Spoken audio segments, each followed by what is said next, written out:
Hi hello everyone, कैसे हैं आप लोग? आई होप अच्छे होंगे। Wow, good to see you. कैसे हैं लल्ला? ओ लल्ला, मचा देंगे हल्ला। हाय लल्ला, मचाएंगे हल्ला। क्या मैं दिख रहा है? Am I audible? जल्दी जल्दी देख के फटाफट बोल दो।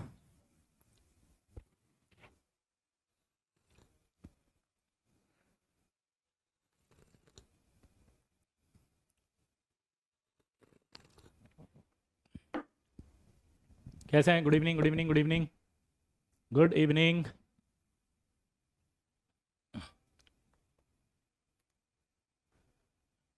क्या मेरी आवाज़ आ रही है? बस इतना सा बता दो फटाफट से।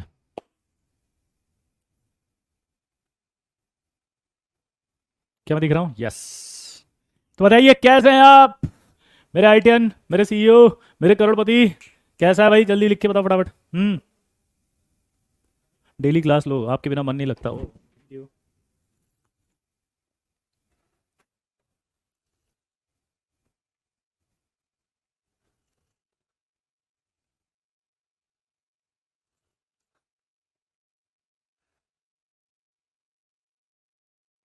वाह, मिस यू लॉट।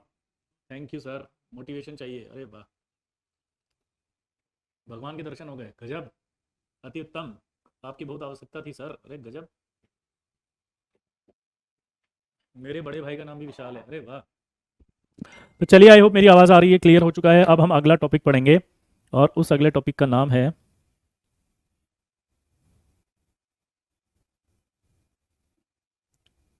बोलो क्या नाम है? Molecular orbital theory.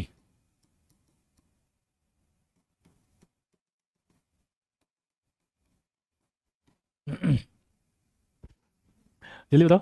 Molecular orbital theory. ए मोटी, क्या नाम है थ्योरी का? बताओ ए मोटी। ठीक है। किसी ने अगर पिछला कोई लेक्चर नहीं पढ़ा, किसी का कोई बैकलॉग है, तो कोई टेंशन मत लो। ये नया टॉपिक है, इंडिपेंडेंट टॉपिक है, इसका किसी से भी कोई लेना देना नहीं है। क्या बोला? जल्दी बताओ। इसका किसी से भी कोई भी लेना देना नहीं है, तो आप टेंशन मत लेना। समझ में आया? ए मोटी। ठीक है। तो अब ए मोटी क्या होती है वो समझते हैं। सबसे पहले केमिकल बॉन्डिंग को समझाने के लिए, दोबारा सुनना, केमिकल बॉन्डिंग को समझाने के लिए जो है हमारे पास सबसे पहले थ्योरी आई थी वीबीटी। वीबीटी जब आया तो वीबीटी ने कहा कि भैया बॉन्ड बनता है, और वीबीटी ने काफ़ी सारी चीज़ें समझाई। अब अकॉर्डिंग टू वीबीटी, समझ रहे हो, बहुत सारी चीज़ें आई लेकिन उसमें कुछ ड्रॉबैक्स आए। अकॉर्डिंग टू जो वीबीटी था, वो बहुत सारी चीज़ें आई लेकिन उसमें क्या आया? कुछ ड्रॉबैक्स आए। तो वो जो ड्रॉबैक आए वो पहले पढ़ने पड़ेंगे। तो पहला ड्रॉबैक ये था कि जैसे O2 है, तो अकॉर्डिंग टू वीबीटी अगर हम बात करें, अकॉर्डिंग टू वीबीटी अगर हम बात करें, तो according to VBT O2 is diamagnetic,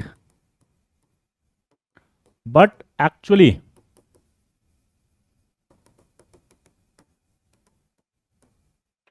it is a diamagnetic. According to VBT, O2 is diamagnetic, but actually it is a paramagnetic. Actually it is a paramagnetic. Actually में ये क्या था? Paramagnetic था।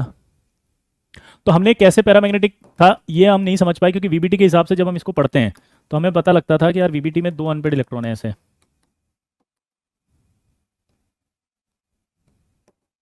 1s2 2s2 2p4, कितने unpaired electron दिखाई दे रहे हैं? 2।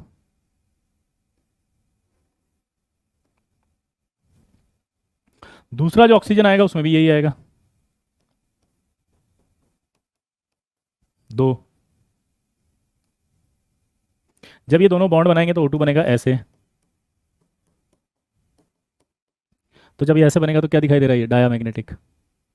तो O2 एक्चुअली में डायामैग्नेटिक था वीबीटी के हिसाब से, लेकिन जब एक्चुअली में देखा गया तो कैसा था? पैरामैग्नेटिक। तो VBT can not explain paramagnetic behaviour of O2 molecule. तो ड्रॉबैक क्या आया बताओ? कि वीबीटी कांट एक्सप्लेन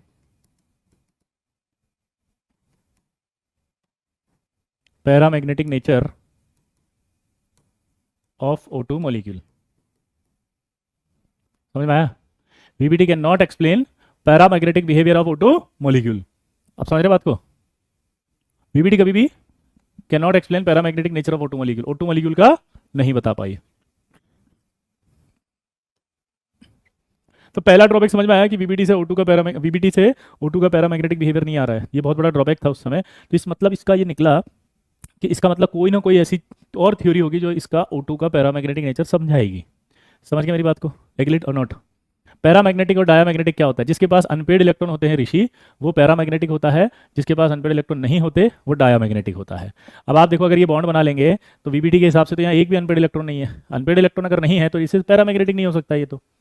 लेकिन पैरामैग्नेटिक था कैसे? जब हमने इसे मैग्नेटिक फील्ड में डाला तो इसने मैग्नेटिक लाइंस को अट्रैक्ट किया। तो जो मैग्नेटिक लाइंस को अट्रैक्ट करता है राघवरन, मैग्नेटिक लाइंस को जो अट्रैक्ट करेगा उसे पैरामैग्नेटिक कहेंगे, जो रिपल करेगा वो डाया। तो O2 को जब मैग्नेटिक लाइंस में डाला तो इसने अट्रैक्ट किया, तो इसका मतलब ये तो साबित हो गया कि इसमें अनपेड है। तो वीबीटी के हिसाब से दिख रहा है अनपेड नहीं है। यही तो समझाएगा अब एमओटी। दूसरा ड्रॉबैक था कि VBT can't explain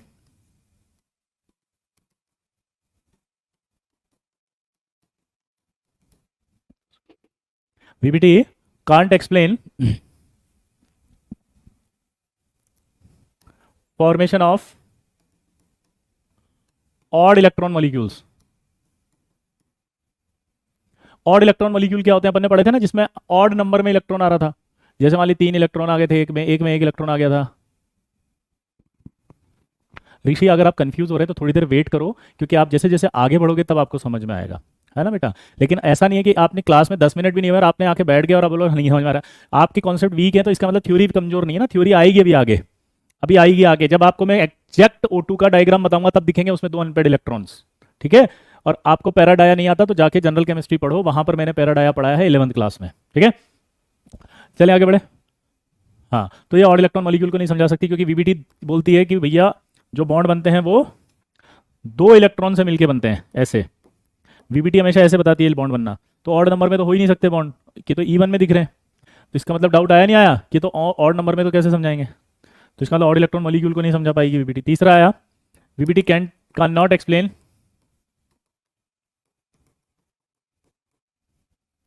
fractional bond order.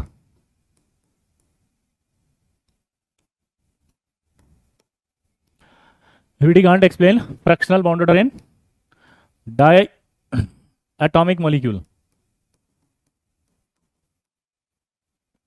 VBT can't explain fractional bond order in diatomic molecule, but in polyatomic molecules,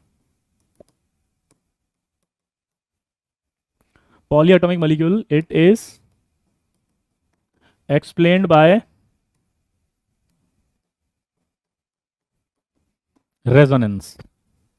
VBT can't explain fractional bond order in diatomic molecule, but in polyatomic molecule की अगर हम बात करें, ठीक है, तो उस condition में वो रेजोनेंस से बताएगा, ठीक है? जैसे आपने पढ़ा भी था रेजोनेंस अगर होता है तो, ठीक है? तो 3 ड्रॉबैक थे हमारे। जैसे मान लीजिए NO था, अगर आपको याद है NO का डायग्राम जब बताया था मैंने, तो NO में बॉन्ड ऑर्डर बताया था 2.5।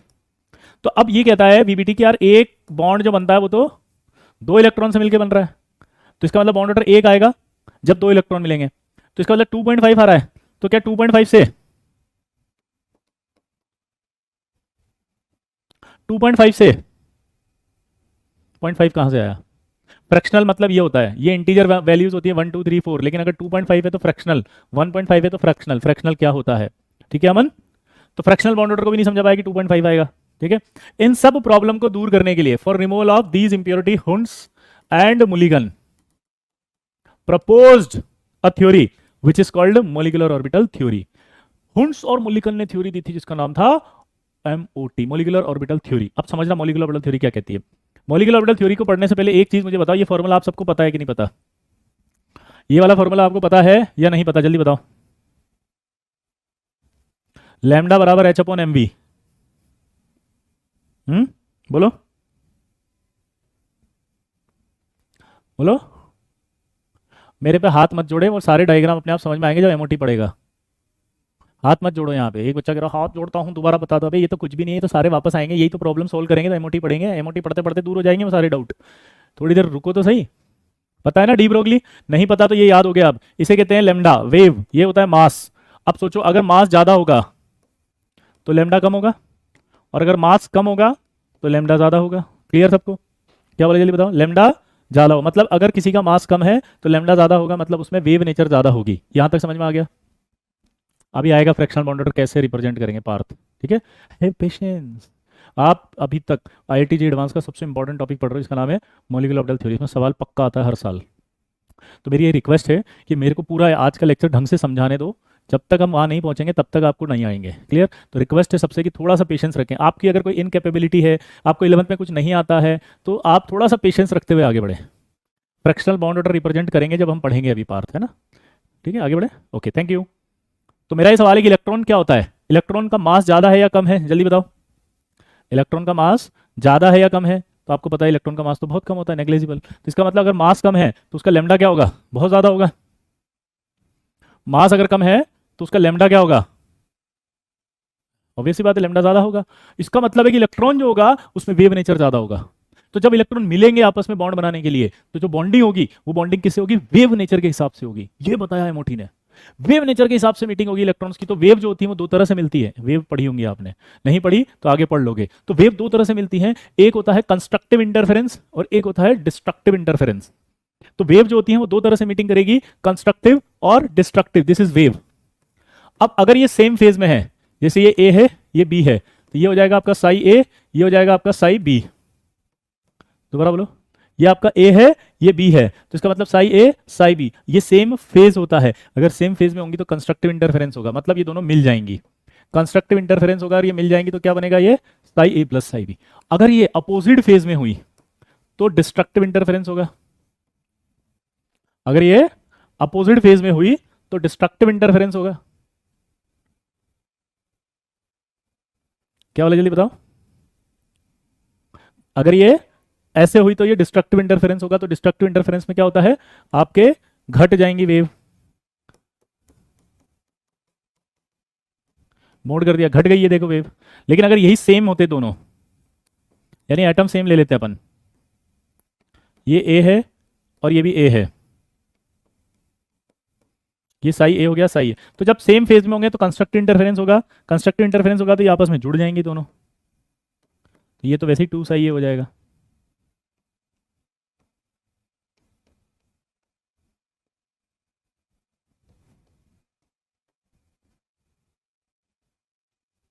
साइज एम्पलीट्यूड, हाँ अपन ने वेव में एम्पलीट्यूड पढ़ा है ना विशाल, वही है। तो यानी कि हम दो चीजें बोल सकते हैं, फटाफट बोलो क्या? कि अगर electron wave meet in same phase, electron wave meet in same phase, then there would be constructive interference. Constructive interference होगा तो इलेक्ट्रॉन की प्रोबेबिलिटी इंक्रीज होगी। देखो ना, बढ़ रहा है। कंस्ट्रक्टिव इंटरफेरेंस तो इलेक्ट्रॉन की प्रोबेबिलिटी इंक्रीज होगी। अगर से दो इलेक्ट्रॉन वेव अपोजिट फेज में मिलेंगी तो वहां पर डिस्ट्रक्टिव इंटरफेरेंस होगा। डिस्ट्रक्टिव इंटरफेरेंस होगा तो इलेक्ट्रॉन वेव की डेंसिटी घटेगी। यहाँ तक क्लियर है सबको? बोलो हाँ या ना। कि अगर सेम फेज में मिलेंगे तो कंस्ट्रक्टिव इंटरफेरेंस होगा। और अगर, ठीक है, तो उन्होंने क्या बोला कि व्हेन इलेक्ट्रॉन वेव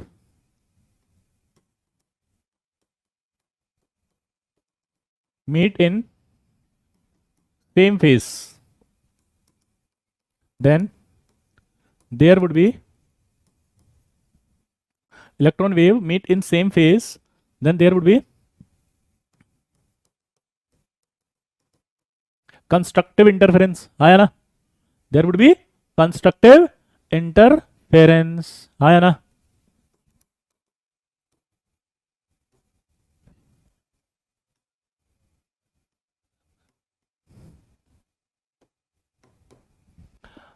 ठीक है, constructive interference and electron probability increase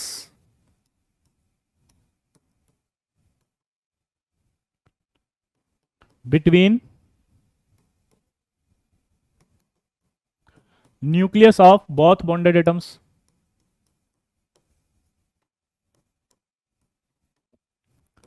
formed molecular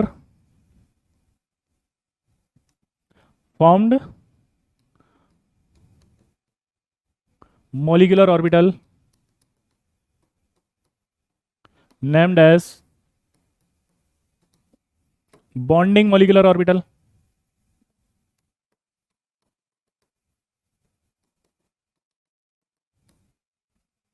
named as bonding molecular orbital, which has lower energy than the atomic orbital.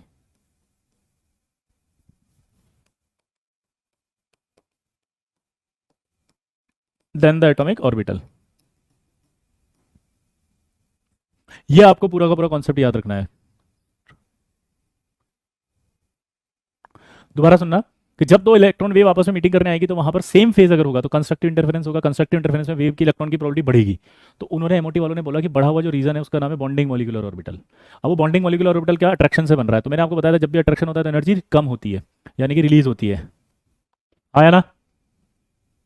Clear? तो यहां पर क्या होगा? ठीक है, Rishi please change the batch. Okay, change the teacher. Done. तो यहां पर क्या होगा कि प्रोबेबिलिटी जो होगा वो इंक्रीज होगा इलेक्ट्रॉन का, तो दोनों न्यूक्लियस के बीच में इलेक्ट्रॉन की प्रोबेबिलिटी बढ़ेगी। और बनने वाला जो ऑर्बिटल होगा ना उसका नाम उन्होंने दिया bonding molecular orbital. Clear? Bonding molecular orbital जो होगा उसकी एनर्जी कम होगी किससे? एटॉमिक ऑर्बिटल से। समझ रहे बात को? तो ये एक तरह से रिप्रेजेंटेशन बताया उन्होंने कि यार जब भी दो सेम फेज में होगी तो सेम फेज में होने पर यहाँ पर इलेक्ट्रॉन की प्रोबेबिलिटी बढ़ेगी। बनने वाला जो ऑर्बिटल होगा उसका नाम बॉन्डिंग होगा। क्योंकि अट्रैक्शन से बन रहा है इसलिए इसकी एनर्जी कम होती है, क्योंकि जब भी अट्रैक्शन होता है तो एनर्जी कम होती है। और एनर्जी कम होने के बाद इसका किससे कम होगी? एटॉमिक ऑर्बिटल से, क्योंकि अट्रैक्शन से बना है। क्लियर? लेकिन अगर यहीं पर चेंज कर दें इसको तो क्या चेंज कर दें कि when electron wave meet in opposite phase,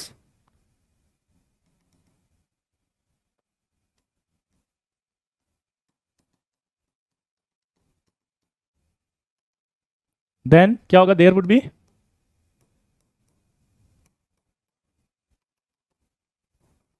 destructive interference. Electron probability क्या होगी बताओ? Decreases between nuclei of both bonded atoms.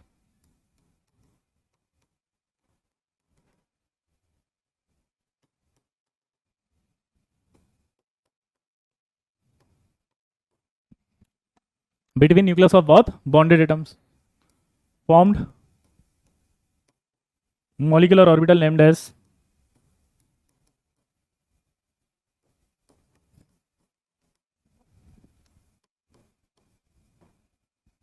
Anti bonding molecular orbital.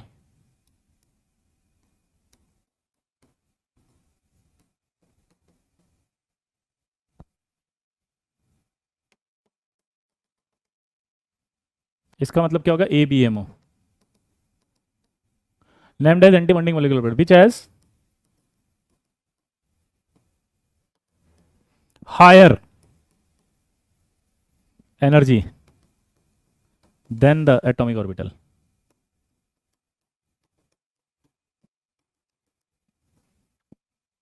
क्या लिखा है इसमें? जो when electron wave meet in opposite phase then there would be the destructive interference. ठीक है, electron probability decrease between nuclear both bonded atom formed molecular orbital named as anti bonding molecular orbital which has higher energy than the atomic orbital. ये समझ में आया?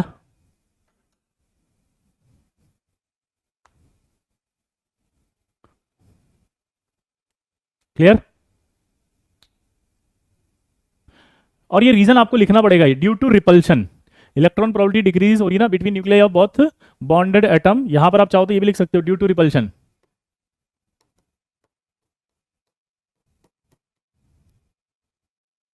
और यहां पर भी आप लिख सकते हो, जब आपने कहा था ना increase between nuclear of both bonded atoms, यहां लिख सकते हो due to attraction. Due to attraction. ठीक है, अब आपको एक सवाल समझ में आएगा, अनन्या वीबीटी क्या है? ये पढ़ने के लिए 11th क्लास का बॉन्डिंग पढ़ना पड़ेगा, वहां पर वीबीटी पढ़ाई जाती है। उसका फुल नेम होता है वैलेंस बॉन्ड थ्योरी। क्या नाम होता है? Valence bond theory. Clear?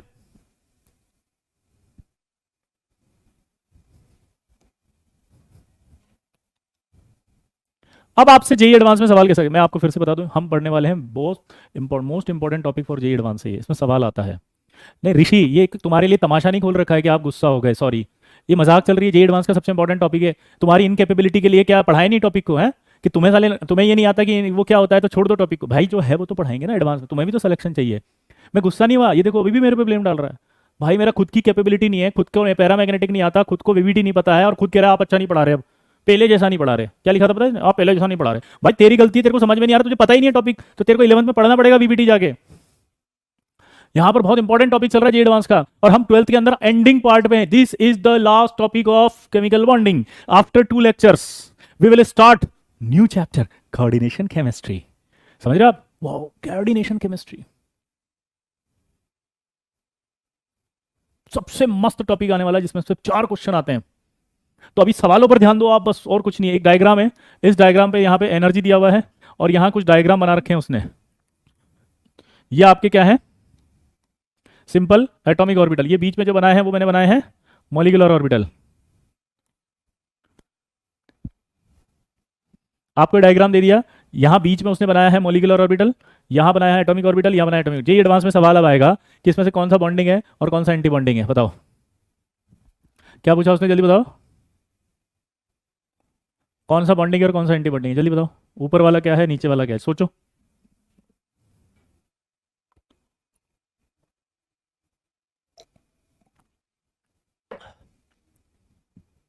JEE mains में भी सबसे इंपॉर्टेंट टॉपिक पढ़ रहे हैं। जेई मेंस में तो 2 सवाल पक्के आते हैं इसके, मतलब मैंने जेई एडवांस बोल दिया तो पता है एक बच्चा के मेंस में, अरे मेंस में भी आते हैं वो तो, कोई भी एग्जाम बोलूँ मैं दोनों में आएंगे।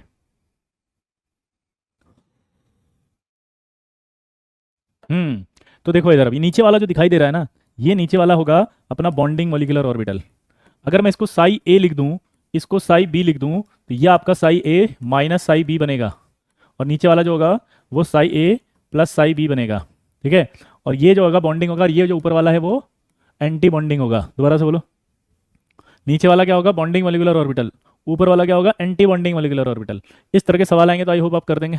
देखो आपको एक सवाल आ गया, टेस्ट के बारे में हम सबसे लास्ट में बात करेंगे, तो डो नॉट डिस्टर्ब रुद्रेश, ठीक है। हाँ, ऐसा नहीं होता है कि हम सब्जी रोटी खा रहे हैं और आइसक्रीम रखी उसको लाके सब्जी में डाल दिया कि चलो खा लो एक साथ ही, क्या फर्क पड़ रहा है, पेट में ही तो जाना है ना। तो जब अपन बात करेंगे टेस्ट की, तो अभी एमओटी आ रहा है, ये भी तो आएगा अगले टेस्ट में, पहले उसकी भी बात कर ले, ठीक है रुद्रेश।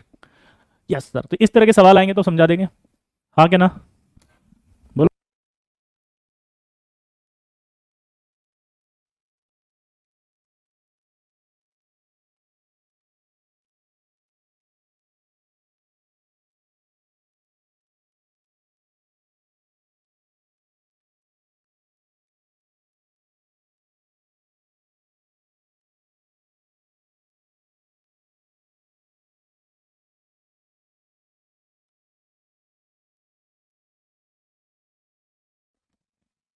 हो गया, अब इधर देखो,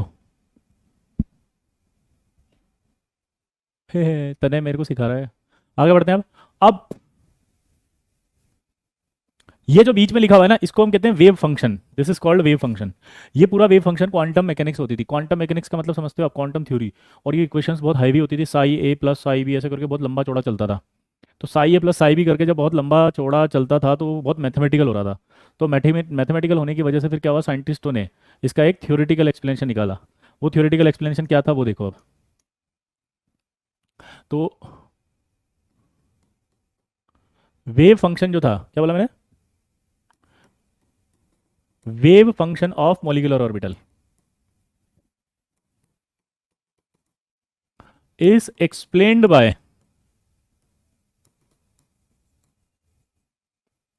LCAO। इसका फुल नेम क्या होगा, linear combination of atomic orbital. क्या नाम है इसका full form,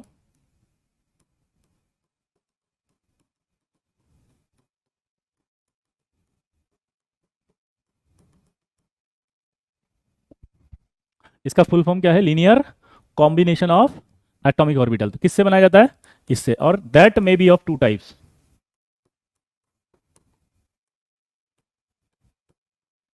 first axial, second sideways. Simple फंडा था कि जब वेव्स आपस में आके मिलती है, क्या बोला, वेव आपस में जब मिलती हैं तो वेव आपस में मिलने के बाद मॉलिक्यूलर ऑर्बिटल बनाएगी। तो यार ये वेव मिलती हैं तो इसको मैथमेटिक्स से समझाया था क्वांटम मैकेनिक्स वालों ने, तो उसकी मैथमेटिक्स इतनी हैवी हो गई थी कि हम फंस गए, हम समझ में नहीं आती थी। तो फिर उन्होंने क्या किया, उसका थ्योरेटिकल एक्सप्लेनेशन निकाला कि यार वेव फंक्शन को किससे समझाएंगे हम, LCAO से, लैको, linear combination of atomic orbital theory से। और वो ये कहा कि ये भी 2 तरह की होगी, that may be of 2 types. तो ये 2 तरह की होगी, और वो 2 तरह की में पहला होगा एक्सियल और दूसरा होगा साइडवेज। तो वेव फंक्शन 2 तरह से हमें पढ़ना था, एक साइडवेज, इससे हम क्या बनाने वाले हैं बताओ, बॉन्डिंग और एंटी बॉन्डिंग, ठीक है। अब बात आती है आगे, पहला एक्सियल।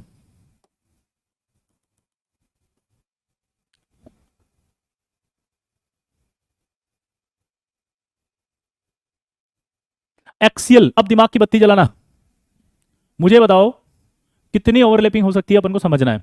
हम यहां पर पढ़ेंगे S plus S overlapping, S plus P overlapping और P P plus P overlapping. दो फेज होंगे, एक सेम फेज, एक opposite phase, same phase opposite phase, same phase opposite phase. तो कितने डायग्राम बनाऊंगा मैं टोटल? 6 डायग्राम। हाँ, ये श्रोडिंगर वेव इक्वेशन, बिल्कुल सही है Ananya, you are so intelligent, oh my God, amazing. Hi Ananya, आप इतने इंटेलिजेंट कैसे हैं, वाह। जी बिल्कुल, ये वही ओवरलैपिंग है। तो 6 डायग्राम मुझे बनाने हैं। तो एक्सियल में 6 डायग्राम कैसे बनाऊंगा मैं, देखना जरा। ये मैंने एस बनाया, ये न्यूक्लियस है और ये न्यूक्लियस है। अब दिमाग की बत्ती जलाना, ये जो न्यूक्लियस है इसको मैं डॉट से बताऊंगा। किससे बताऊंगा? ये डॉट से, ये डॉट से। तो इसको डॉट से बताने के बाद जब मेरे को सेम फेज बताना होगा तो मैं साइन सेम लगाऊंगा। ये this is not a charge, plus और प्लस सेम चार्ज नहीं है, इसको हमें क्या बताना है? सेम चार्ज नहीं है, इसको हमें बताना है सेम फेज है। दोबारा बोलो, ये हमने जो बताया ये सेम चार्ज नहीं है, ये क्या है? सेम फेज है।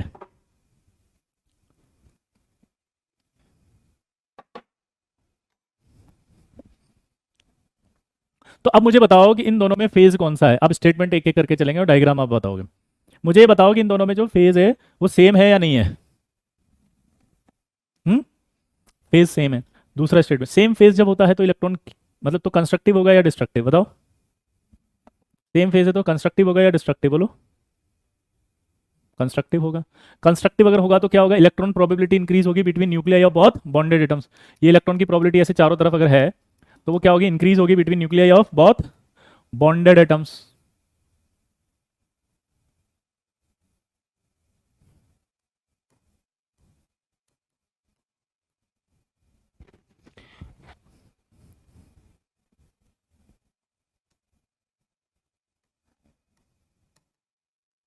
ये दोनों न्यूक्लियस के बीच में आ गई, नहीं आ गई सारी इलेक्ट्रॉन डेंसिटी? तो ये आपका जो सारी इलेक्ट्रॉन डेंसिटी है वो दोनों न्यूक्लियस के बीच में आ गई। अब दोनों न्यूक्लियस के बीच में आने के बाद जो बनने वाला ऑर्बिटल है उसका नाम क्या होगा? बॉन्डिंग। तो ये अपने आप बॉन्डिंग बन गया। अब आप मुझे बताओ, ये प्लस और ये माइनस, अब देख के बताओ फटाफट, ये कौन सा फेज है? जल्दी बताओ बेटा। अंशु, फिजिकल सिग्निफिकेंस आगे आएगा, धीरे धीरे थ्योरी जब आगे बढ़ेगी तब फील आने लगेगी आपको, है ना। अभी जितना समझा रहे हो उतना पढ़ाओ फटाफट, जल्दी बताओ। ये अपोजिट फेज है। अपोजिट फेज में पता है क्या होता है? रिपल्शन। दोनों के बीच में क्या हुआ? रिपल्शन। ये इधर धक्का पड़ा इसको, वो धक्का उसको पड़ा। ये देखो, इलेक्ट्रॉन डेंसिटी जितनी भी होगी रिपल्शन के बाद इधर आ जाएगी, यहाँ इलेक्ट्रॉन डेंसिटी जितनी भी होगी रिपल्शन उधर चली जाएगी। तो ये बनने वाला जो है वो क्या बन गया? Anti bonding molecular orbital. पहले वाला क्या बना? Bonding molecular orbital. नीचे वाला क्या बना? Anti bonding. अब मुझे बताओ यहाँ पर क्या हुआ? ये एस और ये मैंने पी ऑर्बिटल लिया और पी ऑर्बिटल के अंदर ये प्लस ये माइनस लिया। इस प्लस से प्लस मिला, सेम फेज है कि अपोजिट फेज है? जल्दी बताओ। ये सेम फेज है तो इलेक्ट्रॉन की प्रोबेबिलिटी क्या होगी? इंक्रीज होगी या नहीं होगी between nuclei of both bonded atoms? तो इलेक्ट्रॉन की जो प्रोबेबिलिटी होगी वो सारी की सारी क्या होगी? देखो, अट्रैक्शन होगा तो इधर से अट्रैक्शन होकर सारी इधर आ जाएगी, इधर की सारी इधर आ जाएगी, तो इनके बीच में बढ़ जाएगा नहीं बढ़ जाएगा?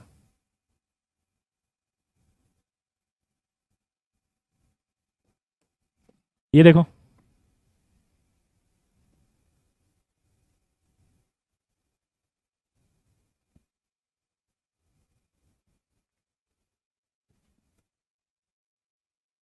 ये जो बना, ये देखो आप, इसमें इलेक्ट्रॉन न्यूक्लियस के दोनों के बीच में इलेक्ट्रॉन की प्रोबेबिलिटी इंक्रीज हुई नहीं हुई? हुई।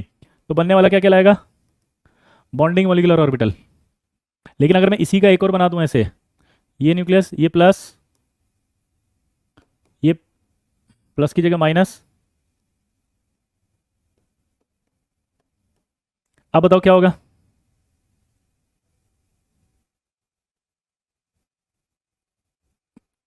सेम फेज है अपोजिट फेज? अपोजिट फेज धक्का पड़ेगा, धक्का पड़ेगा तो क्या होगा? ये इधर आएगा धक्के के बाद,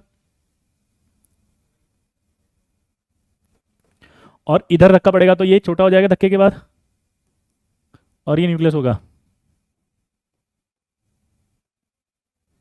जो मैं ब्लू से बना रहा हूं ये न्यूक्लियस है।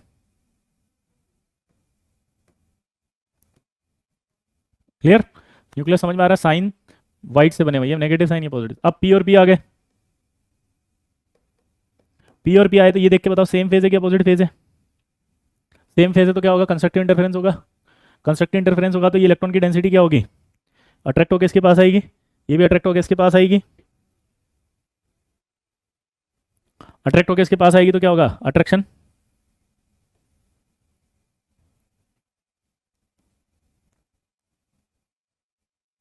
ये तो क्या होगा यहाँ पे? Negative, negative, positive.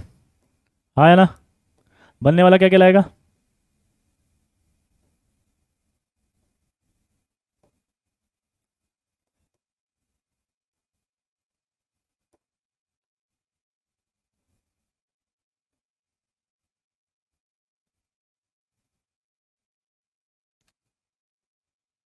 बॉन्डिंग। आप देख के बताओ, पॉजिटिव नेगेटिव, धक्का पड़ेगा, सेम तो है नहीं,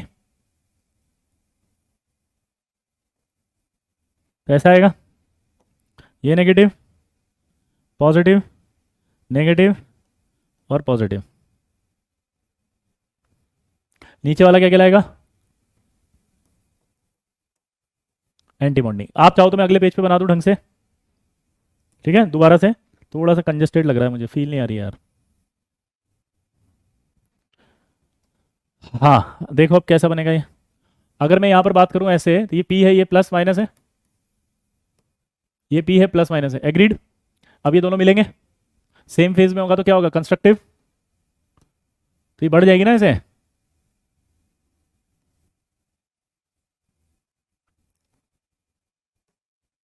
ये नेगेटिव, पॉजिटिव। इसका नाम क्या होगा? Bonding molecular orbital. और अगर मैं इसको अपोजिट कर दूं, ये नेगेटिव, ये positive, sorry, positive negative negative positive, अब रिपल्शन होगा नहीं होगा? खुद ही बताओ।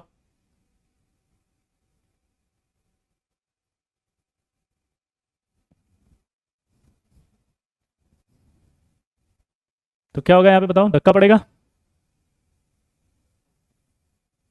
खुश, मैंने जो बताया आप वो याद रखें, अगर आप वो याद नहीं रखेंगे तो आपके सवाल गलत हो सकते हैं। You are whole sole responsible, ठीक है? अब उसको बंद करके इस पर ध्यान दो, क्योंकि ये भी सवाल आपके गलत होंगे। खुश, आई रिक्वेस्ट यू प्लीज़ उस स्टेटमेंट में जो भी लिखा उसको हटा के जो मैंने पढ़ाया वो याद रखो।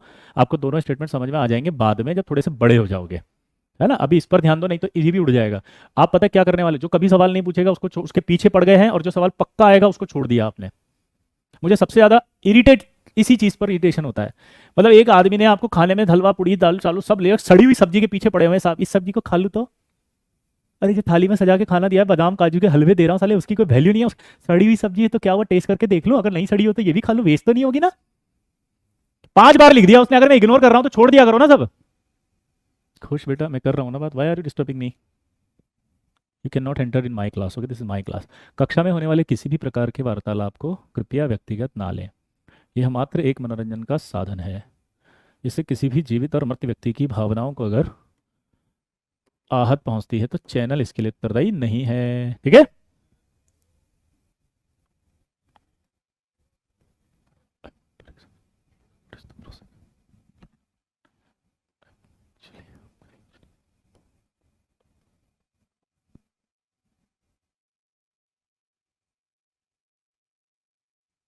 अरे खुश अमन, तेरे को तो विश्वास कभी नहीं होने वाला। तू सेलेक्ट हो जाएगा तब भी विश्वास नहीं होगा, और अपनी सीट किसी और को दे देना, ठीक है? हाँ, तो अपनी सीट दे देना किसी को, विश्वास नहीं हो रहा तो हम इस लायक नहीं है भैया, तुम ले लो हमारा सीटवा, ठीक है? बताइए। अब देखो मजेदार बात, ये हो गया सब बॉन्डिंग एंटी बॉन्डिंग, ठीक है? नीचे वाला क्या बनेगा? Anti bonding. अब आएंगे हम साइडवेज ओवरलैपिंग पे।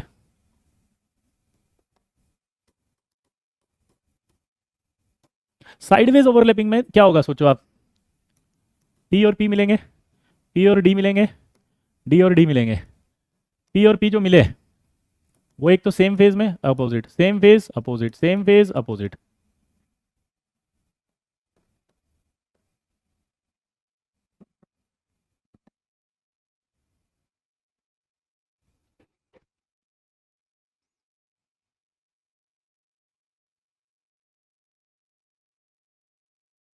आगे बढ़े।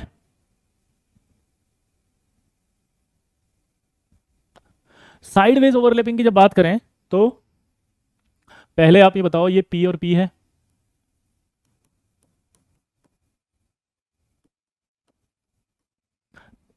Sideways overlapping. अब आपको समझना पड़ेगा कि जो इंटरन्यूक्लियर एक्सिस होती है, ये इसके ऊपर ऐसे और ऐसे पी ऑर्बिटल होते हैं, तो ये जब मिलते हैं तो इस तरह से मिलते हैं, ऊपर और नीचे, तो पाई बॉन्ड बनता है साइडवेज से। तो इसका मतलब क्या होगा?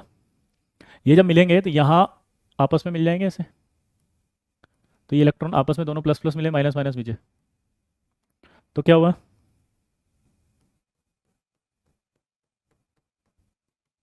माइनस। क्या बना ये? Bonding molecular orbital. क्योंकि यहाँ इलेक्ट्रॉन की प्रोबेबिलिटी बड़ी है न्यूक्लियस के ऊपर और नीचे, साइडवेज में न्यूक्लियस के ऊपर नीचे देखना है, साइडवेज में न्यूक्लियस के ऊपर नीचे देखना है। लेकिन अगर मैं इसको अपोजिट फेज में ले लूँ तो क्या होगा? देखो, प्लस माइनस, और ये माइनस ये प्लस। अब बताओ क्या होगा? अगर हम ये प्लस और माइनस लिया, ये माइनस और ये प्लस लिया, और ये पास आया आपस में, तब क्या होगा?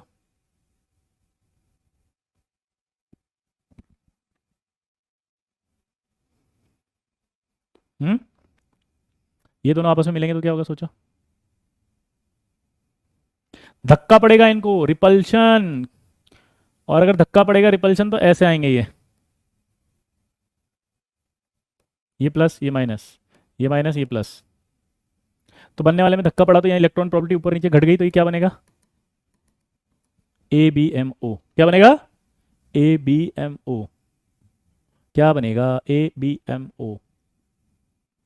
लेकिन अगर मैं यहीं पर इसको डी ले आऊं तो ये डी, ये D, plus plus minus minus, plus plus minus minus. अब ये दोनों सेम फेज है कि नहीं है? बताओ। सेम फेज है तो कंस्ट्रक्टिव इंटरफेरेंस होगा।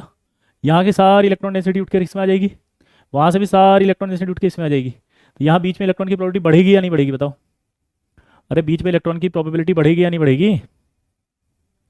यहाँ से इलेक्ट्रॉन डेंसिटी इसमें आ जाएगी सारी, यहाँ से इलेक्ट्रॉन डेंसिटी इसमें आ जाएगी सारी, तो बीच में इलेक्ट्रॉन की प्रोबेबिलिटी बढ़ेगी नहीं बढ़ेगी? तो क्या होगा? बॉन्डिंग। और यहाँ छोटे हो जाएंगे दोनों चुन्नू।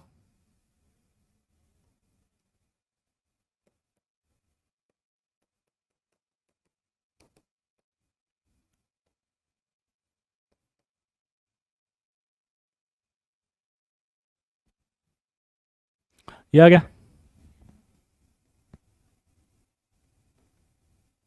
ये प्लस प्लस माइनस माइनस, ये अपोजिट फेज हो गया। आप बताओ क्या बनना चाहिए? अब देखो, जब अपोजिट फेज होगा तो धक्का पड़ेगा नहीं पड़ेगा? फर्स्ट वालों में न्यूक्लियस की पोजीशन बताई ना, ये रही, जो ब्लू वाले से बना रहे हैं वो न्यूक्लियस है।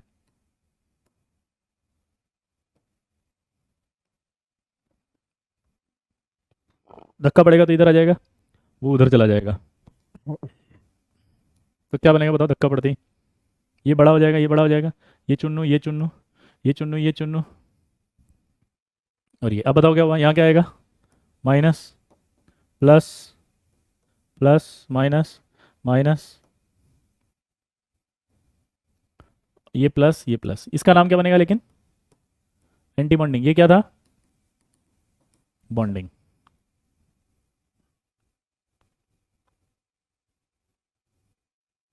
क्लियर? अब क्या आएगा? पी और डी की बताओ। ये क्या है भाई? ये आ गया, प्लस प्लस प्लस माइनस, और ये पी आ गया। अब आप बताओ क्या बनना चाहिए? ये सेम फेज में है क्या? सेम फेज में है तो क्या होगा? ये मिल जाएंगे। अट्रैक्शन होगा तो ये यहाँ की इलेक्ट्रॉन डेंसिटी भी अट्रैक्ट होकर आएगी बिटवीन न्यूक्लियाई ऑफ बोथ। बोलो। तो ऐसे आ जाएगा ये।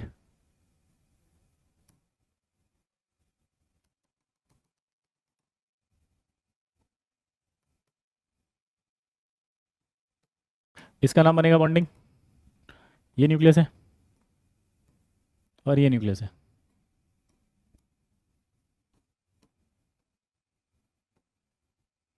ये आ गया, प्लस प्लस माइनस प्लस। ठीक है, अब बताओ क्या होगा? यहाँ पर आप देखो, प्लस है और माइनस है, माइनस है प्लस है, तो धक्का पड़ेगा। धक्का पड़ेगा तो क्या होगा? देखो, यहाँ इलेक्ट्रॉन की प्रोबेबिलिटी बढ़ेगी, यहाँ भी बढ़ जाएगी। ये माइनस, ये प्लस, अरे एक मिनट। हाँ, तो क्या होगा? धक्का पड़ेगा तो ये बढ़ जाएगी, ये बढ़ जाएगी, ये छोटा, और ये क्या होगा? धक्का पड़ेगा तो ये मुड़ जाएगा। ये माइनस, ये प्लस।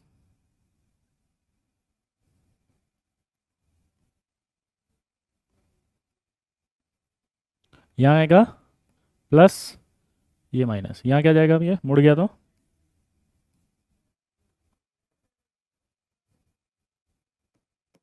ये प्लस। अब ये मुड़ गया तो क्या बनेगा? ये एंटी बॉन्डिंग। इस तरह से आपको डायग्राम,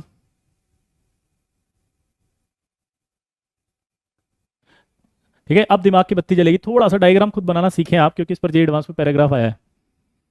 आप लोगों को पहली स्टेटमेंट ना दोबारा से एक बार एक्सप्लेन कर रहा हूँ अच्छे से, ताकि जे एडवांस का पैराग्राफ आपसे हो जाए।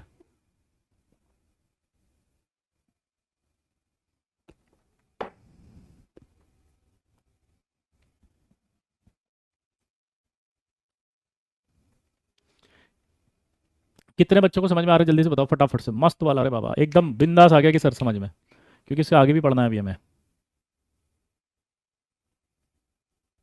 जल्दी जल्दी लिख दो सर। मस्त समझ में आ गया सर, फुल पढ़ा रहे हो सर, पूरा आ गया सर, क्रिस्टल क्लियर है, क्लीन है, बिंदास है सर, बहुत मजा आ रहा है सर, अंडरस्टूड सर, एकदम मस्त OP, you are the best, चमक गया सर। ठीक है, अब देखो ये पूरे डायग्राम पता है मैंने कहाँ से बनाए, दिमाग की बत्ती जलेगी तो समझ में आएगा कहाँ से बनाए। मैंने सारे डायग्राम इन दो स्टेटमेंट से बनाए थे। कहाँ गए वे वो हैं? ए भैया क्या करते हो जी, इन दो स्टेटमेंट से बनाए डायग्राम्स। अगर आप इन दोनों स्टेटमेंट को पढ़ लो तो आपको सारे डायग्राम समझ में आ जाएंगे, ध्यान सुनना। इसमें ये बोला गया था कि अगर इलेक्ट्रॉन वेव यानी कि ऑर्बिटल सेम फेज में आ जाए तो कंस्ट्रक्टिव इंटरफेरेंस होगा, इलेक्ट्रॉन की प्रोबेबिलिटी बढ़ेगी between nuclei of both bonded, यानी आपको दिमाग लगाना कि दोनों न्यूक्लियस के बीच में बढ़ेगी ड्यू टू अट्रैक्शन। और जो ऑर्बिटल होगा बस वो क्या होगा, बॉन्डिंग, और उसकी एनर्जी एटॉमिक ऑर्बिटल से कम होगी। ठीक है, दोबारा सुनना, सेम फेज में होगा तो कंस्ट्रक्टिव, इलेक्ट्रॉन की probability increase between nuclei of both bonded atoms, between nuclei of both bonded atoms. ठीक है, बनने वाला ऑर्बिटल क्या होगा, बॉन्डिंग। ठीक है, अब सेम चीज जो है वो एंटी बॉन्डिंग के लिए भी लगेगी।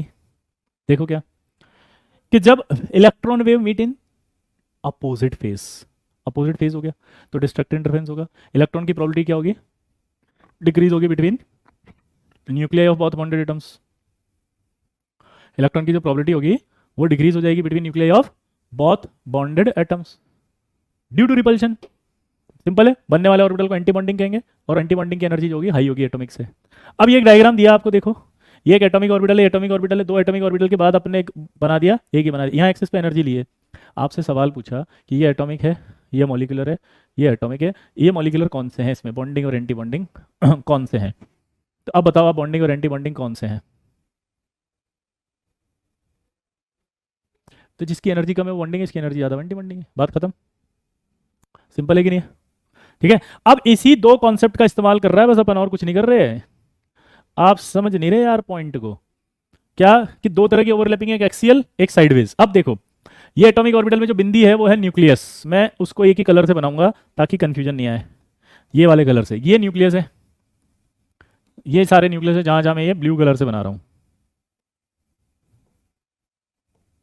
अब मुझे बताओ ये न्यूक्लियस तो समझ में आ गया ये है, ये जो प्लस प्लस या प्लस माइनस है, it is a representation of phase, ये दिखाने के लिए कि अगर सेम फेज है तो प्लस प्लस यानी सेम साइन होगा अंदर तो सेम फेज है, प्लस माइनस यानी अपोजिट फेज है, प्लस प्लस सेम फेज है, प्लस माइनस अपोजिट फेज है।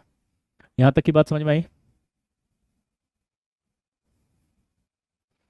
यहां तक की बात समझ में आई?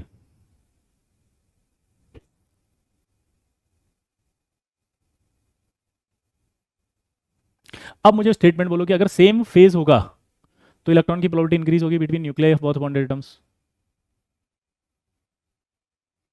कहाँ इलेक्ट्रॉन की प्रोबेबिलिटी बढ़ेगी, न्यूक्लियस के बीच में, यानी कि यहां जितनी इलेक्ट्रॉन डेंसिटी जो मेरा हाथ दिख रहा है वो सारी अट्रैक्ट होकर के यहाँ आएगी बीच में, ये जो मेरा हाथ दिख रहा है ये सारी इलेक्ट्रॉन ऐसे अट्रैक्ट होकर आएगी बीच में, तो ये दोनों जो न्यूक्लियस दिख रहे हैं इन दोनों के बीच में इलेक्ट्रॉन की प्रोबेबिलिटी बढ़गी नहीं बढ़गी, देखो बढ़ी इसलिए प्लस बता रहे हैं यहाँ पे। ठीक है, और इसका नाम बढ़ गई इसलिए क्या कहलाएगा, बॉन्डिंग। अब इधर आओ,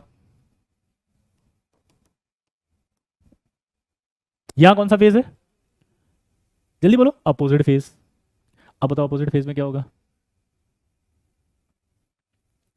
यहां पर आप देखोगे अपोजिट फेज है तो अपोजिट फेज में क्या होगा, इलेक्ट्रॉन की प्रोबेबिलिटी डिक्रीज होगी between nuclear both bonded atoms, तो यहाँ जो भी होगा वो डिक्रीज होगी, मतलब यहाँ पर इलेक्ट्रॉन की प्रोबेबिलिटी जितनी भी होगी वो धक्का पड़ेगा उसको पीछे आ जाएगी, यहाँ जितनी भी होगी यहाँ पे ये जो है उसको धक्का पड़ेगा वो पीछे आ जाएगी, तो धक्का पड़ गया पीछे आ गया, इसलिए देखो यहाँ पे क्या दिख रहा है, इन दोनों के बीच में कोई भी इलेक्ट्रॉन की प्रोबेबिलिटी नहीं है, सब धक्का पड़ गया तो एंटी बॉन्डिंग बन गया। इधर आओ, ये कौन सा दिख रहा है फटाफट बोलो, सेम फेज। सेम अगर फेज है तो इलेक्ट्रॉन की प्रोबेबिलिटी क्या होगी, इंक्रीज होगी between nuclei of both bonded atoms. तो यहाँ से इलेक्ट्रॉन की प्रोबेबिलिटी अट्रैक्ट होकर के यहाँ आएगी, यहाँ से इलेक्ट्रॉन की प्रोबेबिलिटी अट्रैक्ट होकर के यहाँ आएगी, तो ये दोनों मिल जाएंगे तो बड़ी हो जाएगी ना लोब। यहाँ से इलेक्ट्रॉन डेंसिटी इधर चलेगी तो ये छोटा हो गया ना भाई अपने आप ही। जिन बच्चों को ये समझ में नहीं आ रहा था कि छोटा है,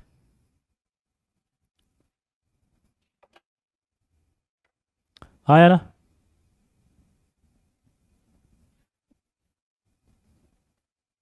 क्लियर, इधर आओ।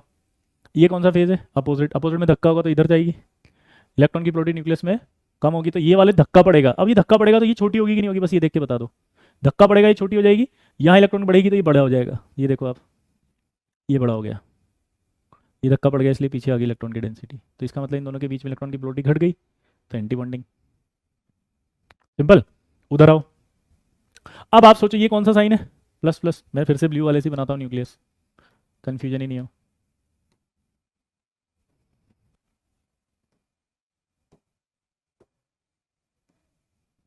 अब क्या होगा, यहाँ देखो प्लस प्लस से सेम फेज है, अट्रैक्शन होगा तो यहाँ की डेंसिटी सारी अट्रैक्ट होकर इसमें आना शुरू होगी, उधर से इलेक्ट्रॉन की डेंसिटी अट्रैक्ट होकर सारी इसमें आना शुरू होगी। इन दोनों के बीच में इलेक्ट्रॉन की प्रोबेबिलिटी बढ़ जाएगी, ये छोटा हो जाएगा, वो छोटा हो जाएगा। तो अपने आप ही देखो ये छोटे हो गए, ये छोटा हो गया, वो भी छोटा हो गया।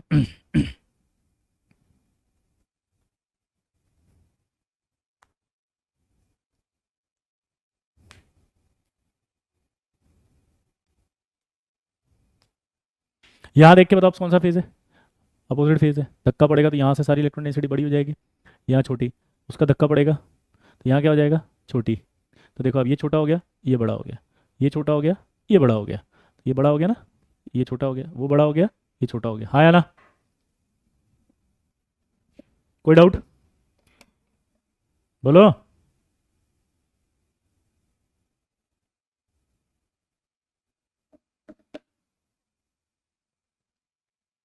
क्लियर हो गया यहाँ तक, अरे हाँ तो बोल दे मेरे लल्ला। अब आएगा साइडवेज। साइडवेज क्या होता है कि इंटर न्यूक्लियर एक्सिस होती है ये जो मैंने बनाई, इस इंटर न्यूक्लियर एक्सिस के ऊपर नीचे देखना है आपको। अगर ये सेम फेज है तो मिल गए, मिल गए, इलेक्ट्रॉन की प्रोबेबिलिटी बढ़ गई दोनों के बीच में। इलेक्ट्रॉन की प्रोबेबिलिटी बढ़ने कैसे देखते हैं, समझ में आया, बॉन्डिंग। यहाँ देख के बताओ कौन सा फेज है, फिर से मैं न्यूक्लियस उसी से बना देता हूँ, ब्लू वाले से ही। ये न्यूक्लियस है, ये न्यूक्लियस है, ये न्यूक्लियस है, ये न्यूक्लियस है, ये न्यूक्लियस है, ये न्यूक्लियस, इसका न्यूक्लियस ये रहा, इसका न्यूक्लियस ये रहा, इसका न्यूक्लियस ये रहा। अब बताओ,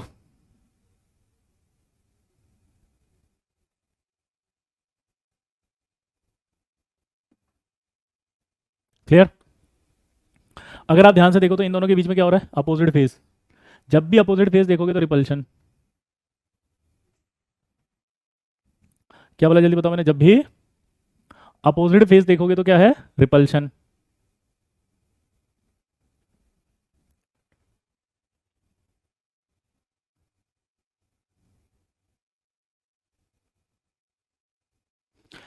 जब भी यहाँ देखोगे रिपल्शन तो इसका ये जैसे पास आएगा, अगर ये इसके पास आया तो धक्का पड़ गया तो मुड़ गया ना, देखो ये मुड़ गया। वो उसके पास आ रहा था, धक्का पड़ा तो मुड़ गया, तो ये मुड़ गया देखो ऐसे, वो मुड़ गया ऐसे, तो ये मुड़ गया, रिपल्शन हो गया। तो इन दोनों न्यूक्लियस के ऊपर नीचे इलेक्ट्रॉन की डेंसिटी नहीं है, तो क्या बन गया, ये एंटी बॉन्डिंग। यहाँ देख के बताओ, ये प्लस ये माइनस, तो क्या होगा, सेम फेज है कि अपोजिट फेज है, देखो प्लस प्लस से सेम फेज है, अट्रैक्शन होगा कि नहीं होगा। अट्रैक्शन होगा तो यहाँ से जितनी भी इलेक्ट्रॉन डेंसिटी होगी अट्रैक्ट होकर बीच में आएगी, वहाँ से भी जितनी भी इलेक्ट्रॉन डेंसिटी होगी अट्रैक्ट होकर के बीच में आएगी। तो इन दोनों के बीच में इलेक्ट्रॉन की डेंसिटी बढ़ गई, ये रही, और यहाँ कम हो गई देखो दोनों में। अगर इन दोनों में कम हो गई, बीच में बढ़ गई, तो क्या कहलाएगा वो, बॉन्डिंग। क्या कहलाएगा, बॉन्डिंग। यहाँ देख के बताओ, अपोजिट फेज में रिपल्शन इसलिए लगता है क्योंकि डिस्ट्रक्टिव इंटरफेरेंस होता है ना। डिस्ट्रक्टिव इंटरफेरेंस क्या कहता है कि प्रोबेबिलिटी डिक्रीज होगी न्यूक्लियस के बीच में ना। अपोजिट फेज है अगर ध्रुव तो रिपल्शन होगा ना, डिस्ट्रक्टिव इंटरफेरेंस है तो इसलिए रिपल्शन हो रहा है ना, ठीक है। यहाँ देख के बताओ कौन सा फेज है, अपोजिट फेज है, धक्का पड़ेगा, हाँ इधर इलेक्ट्रॉन डेंसिटी उसमें आएगी, इसकी इलेक्ट्रॉन डेंसिटी उसमें चली जाएगी, इसकी इलेक्ट्रॉन डेंसिटी इधर और इसकी उधर, तो इसका मतलब ये दोनों बढ़ जाएंगे, ये दोनों छोटे हो जाएंगे, वो दोनों भी बढ़ जाएंगे, और ये दोनों छोटे हो जाएंगे। तो ये दिखाई दिए, ये दोनों तो बड़े हो गए और ये दोनों छोटे हो गए। हाँ सेम फेज मीनिंग बॉन्डिंग, वाह वेरी गुड। अगला बताओ। अब मुझे बताओ इसके अंदर क्या होगा, वापस से मैं ब्लू इससे इससे बना देता हूँ ये।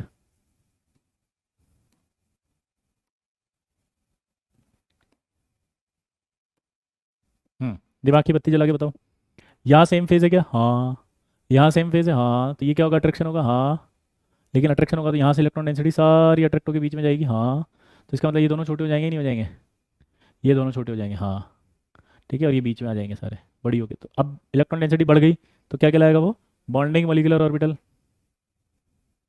क्या कहलाएगा? बॉन्डिंग। यहाँ देखिए बता, प्लस, और ये क्या है, माइनस। ये क्या है, माइनस, ये प्लस। अब क्या होगा?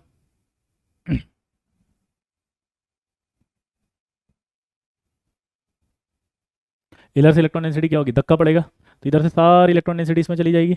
ये दोनों क्या हो जाएंगे, छोटे। यहाँ धक्का पड़ेगा तो ये क्या हो जाएगा, ऐसे मुड़ जाएंगे। तो ये ऐसे तो मुड़ गए, और ये धक्का पड़ा तो इधर आ गए, इधर आ गए, ये दोनों छोटे हो गए। क्लियर? आई होप अब आपको मैं समझा पाया हूँ क्लियरली, बोलो। हाँ है ना?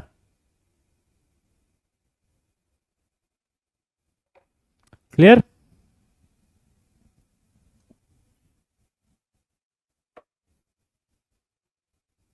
अब एक नई चीज सीखेंगे इसके अंदर, नोडल प्लेन।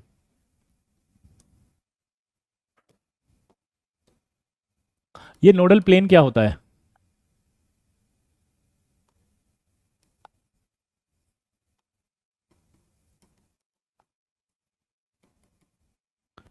ऐसा प्लेन जहां इलेक्ट्रॉन की प्रोबेबिलिटी जीरो पाई जाती है।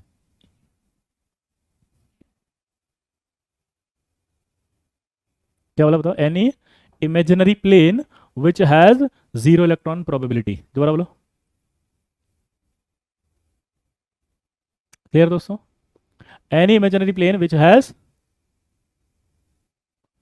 Any imaginary plane which has, लिखो, नोट करो, जीरो इलेक्ट्रॉन प्रोबेबिलिटी। ठीक है, नोडल प्लेन क्या होगा? Which has zero electron probability and must be passed through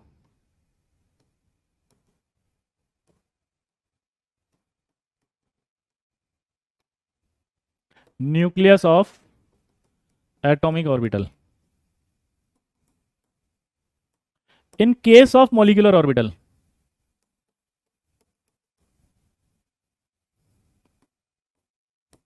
must be passed through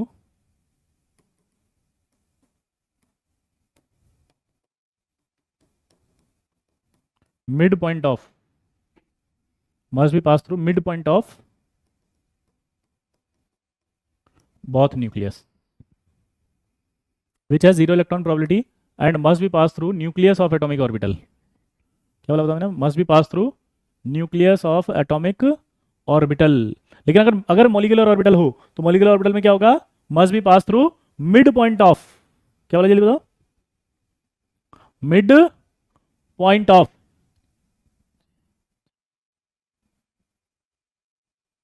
अब नोडल प्लेन आपको निकाल के बताना है, मुझे नहीं पता। यहां से चालू करते हैं। पहला, अगर मैं यहां पर बात करूं तो यहां देखो आप, क्या ये न्यूक्लियस, ये न्यूक्लियस, यहां इलेक्ट्रॉन की प्रोबेबिलिटी होगी।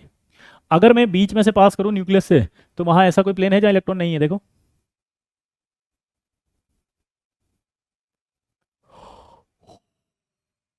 नहीं, क्योंकि इलेक्ट्रॉन डेंसिटी आएगी। तो इसका मतलब यहाँ नोडल प्लेन क्या आएगा? जीरो। लेकिन इन दोनों का देखो ध्यान से, अगर इस न्यूक्लियस, इस न्यूक्लियस को देखो तो इनका मिड पॉइंट ये ग्रीन वाला है, और आप देखोगे मिड पॉइंट ग्रीन वाला है, तो यहाँ से एक प्लेन पास हो जाएगा और इसमें नोडल प्लेन 1 आएगा। यहाँ एक न्यूक्लियस है, यहाँ न्यूक्लियस है, इसका मिड पॉइंट ये है, तो अगर आप मिड पॉइंट से पास करोगे तो फिर नोडल प्लेन क्या आएगा? जीरो, क्योंकि यहाँ पर इलेक्ट्रॉन है। न्यूक्लियस है, ये न्यूक्लियस है, इसका मिड पॉइंट ये है, मिड पॉइंट में कोई इलेक्ट्रॉन नहीं है, इसका मतलब नोडल प्लेन 1 आएगा।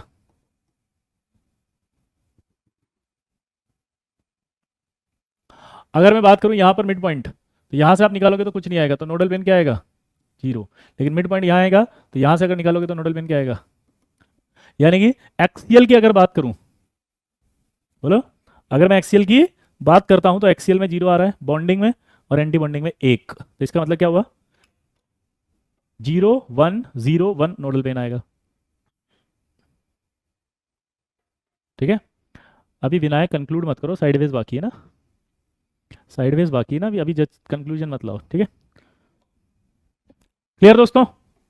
अब इनमें तो समझ में आ गया, अब साइडवेज में चलते हैं। साइडवेज का मिड पॉइंट बताओ कहाँ है? ये साइडवेज है, इसका मिड पॉइंट यहाँ आएगा। ये दोनों न्यूक्लियस है, इसका मिड पॉइंट यहाँ, तो ऐसे काट देंगे ऐसे बीच में से। अगर ये ऐसे बीच में से कट जाएगा तो एक नोडल पेन तो आएगा, यानी साइडवेज में बॉन्डिंग का नोडल पेन आ गया 1। अब ये देखो यहाँ पर ये न्यूक्लियस इसका मिड पॉइंट ये है, और एक इसका भी ये है।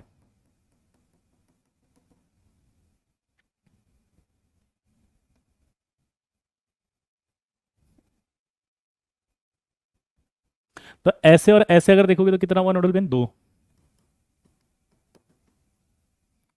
यहां देखोगे मिड पॉइंट ये रहा, तो इसको ऐसे काटो, एक ही नोडल पेन आएगा ये। तो यानी कि ये नोडल पेन कितना आया? 1। यहां देखो आप मिड पॉइंट ये आएगा, तो ये एक नोडल पेन तो ये आ गया इसका, और एक नोडल पेन ये आ गया इसका, सॉरी 2 नोडल पेन।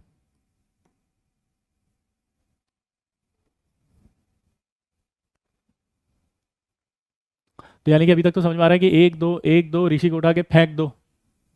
समझ में आ रहा नहीं आ रहा? एक दो ऋषि को उठा के फेंक दो। कक्षा में होने वाले किसी प्रकार के वार्तालाप को व्यक्तिगत ना लें। इधर देख के बताओ आप, इन दोनों का मिड पॉइंट यहाँ आएगा, तो ऐसे आ जाएगा एक नोडल प्लेन 1। यहाँ मिड पॉइंट में देखो, तो ये एक नोडल प्लेन ये, और एक ही आ जाएगा 2।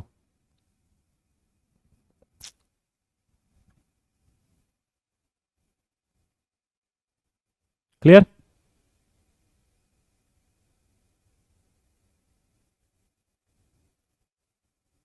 हाँ है ना? तो यानी कि आपको इनके नोडल प्लेन समझ में आ गए।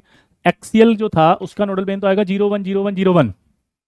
देवेश, इससे पहले कि मैं कुछ बोलूं, आई होप आप समझ गए होंगे कि नेतागिरी से दूर रहेंगे तो आईआईटी के करीब होंगे, और अगर आईआईटी के करीब जाना है तो नेतागिरी से दूर रहना, और नेतागिरी करनी है तो फिर आईआईटी खत्म। समझ गए देवेश? हाँ क्लियर, चलो क्लियर सबको? मुझे पता है नेतागिरी करने वालों से बहुत इरिटेशन होता है एकदम, ये ऐसे ये नेता भर जाते हैं ना जो क्लास में, इनको किसी को मतलब नहीं है नेतागिरी, इनको ये समझते हैं I am more topper intelligent. इन्हें ये नहीं समझ में आ रहा कि तुम्हारे से नमूनों को निकाला है हर साल, प्लीज़ ढंग से पढ़ाने दो, क्योंकि जहाँ सवाल आ रहा है आईआईटी का इसका मतलब है कि सर टाइम दे रहे हैं, यानी कि डाइजेस्ट करने दे रहे, खाना खा के पचने दे रहे ताकि अगला खाना ठूस सके अंदर। इन्हें लगता है यस साला निपटा दो, निपट ही जाओगे, निपटाऊंगा तो क्या बोला मैंने? हाँ निपट जाओगे, डाइजेस्ट होने दो इसको जो भी बताया, ठीक है? क्योंकि सवाल सही करना इंपॉर्टेंट पार्ट है हमारा, आप समझो। मैं कर रहा हूँ ना बात यार, तुम देवेश से ऐसे बात नहीं कर सकते, बताओ वो सीईओ है, आने वाली गूगल कंपनी का नेक्स्ट सीईओ बन सकता है वो। हाय देवेश, हाउ आर यू, कैसे हो बेटा? देवेश बेटा, कक्षा में होने वाले किसी भी प्रकार के वार्तालाप को कृपया व्यक्तिगत ना लें, समझ रहे हो? यह मात्र एक मनोरंजन का साधन है, इससे किसी भी जीवित और मृत व्यक्ति की भावनाओं को अगर आहत पहुंचता है तो इससे चैनल उत्तरदायी नहीं है। आगे बढ़े। अब मजेदार बात आने वाली है, देखो क्या, कि अगर nodal plane, if nodal plane is in even number, तो उसको हम साई जी यानी कि जीरेड ऑर्बिटल बोलेंगे। कौन सा? जीरेड। और if nodal plane is in odd number,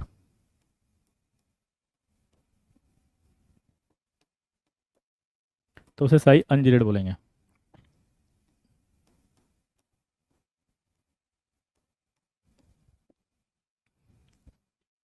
nodal plane अगर इवन नंबर में होगा तो उसे जीरेड बोलेंगे, ऑड नंबर में होगा तो अनजीरेड। चलो बताओ, शुरू से शुरू करें।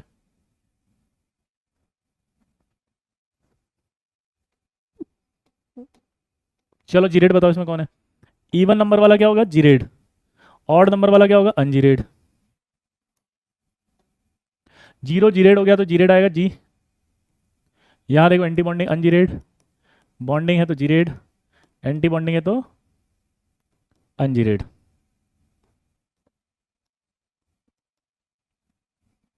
उधर आओ, ये क्या लिखा है? जी जीरेड आएगा। यहाँ क्या लिखा है? नोडल प्लेन 1 यानी अनजीरेड आएगा। आई होप आप जीरेड अनजीरेड समझ में आ गए होंगे। जीरेड अनजीरेड ऑर्बिटल्स का मतलब होता है ऐसा ऑर्बिटल जिसमें एक्सिस के अलोंग सिमेट्री होती है। जीरेड किसे कहते हैं? ऐसे ऑर्बिटल जिनमें एक्सिस के अलोंग सिमेट्री होती है जीरेड कहेंगे, और अनजीरेड किसे कहेंगे? जिनमें एक्सिस के अलोंग सिमेट्री नहीं होती है। अब इसमें निकाल के बताओ। जल्दी बोलो।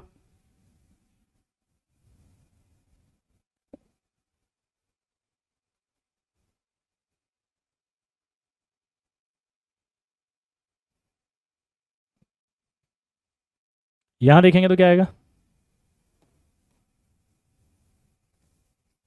Sai ungeared, Sai geared, Sai ungeared, Sai geared. यहां देखो, साई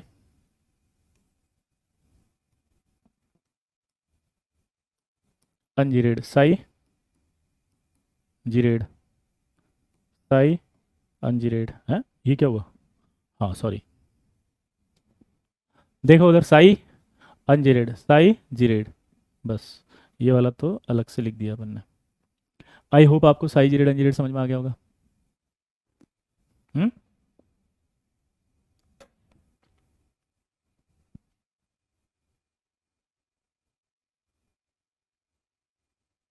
नोट करो इसको फटाफट। आई होप समझ में आ रहा होगा लल्ला। जल्दी से फीडबैक दे दो फटाफट से, कितने बच्चों को समझ में आया? ट्रू ट्रू ट्रू ट्रू बोल दो।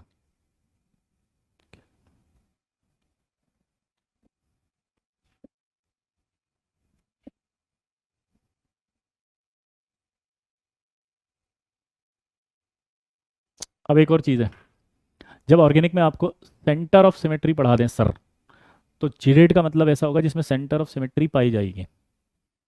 तो सेंटर ऑफ सिमेट्री को बोल रहे हैं हम, जिसमें कह रहे हैं ना एक्सिस के अलोंग सिमेट्री, तो सेंटर ऑफ सिमेट्री है वो। तो सेंटर ऑफ सिमेट्री अगर होगी तो वो जीरेड, और सेंटर ऑफ सिमेट्री नहीं होगी तो वो अनजीरेड। क्लियर? अब आप सेंटर ऑफ सिमेट्री लगाओ, जिसको भी आता है सेंटर ऑफ सिमेट्री लगा के बताओ इसके अंदर, और आप ये देखो कि हमने जो लिखा वो सही है कि गलत है। यहाँ पे देख के बताओ सेंटर ऑफ सिमेट्री में सही आ रहा है या गलत आ रहा है। यहाँ देखो सेंटर ऑफ सिमेट्री आ रही है। मैं नहीं पढ़ाऊंगा, इसलिए मेरे से एक्सपेक्टेशन मत रखना कि समझा दो, मैं नहीं समझाऊंगा, आप तो सिर्फ अप्लाई करो। यहाँ सेंटर ऑफ सिमेट्री आ रही है इसलिए जीरेड है, यहाँ सेंटर ऑफ सिमेट्री नहीं आ रही इसलिए अनजीरेड है, क्योंकि दो साइन हो गए तो वैसे ही सेंटर ऑफ सिमेट्री नहीं होगी। लेकिन इस तीसरे में अप्लाई करके देखो अब। हम्म,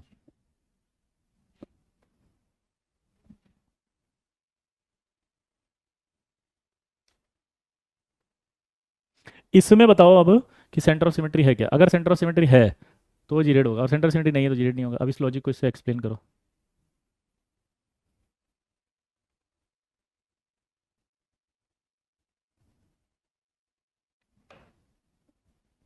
इसमें गड़बड़ आ रही है।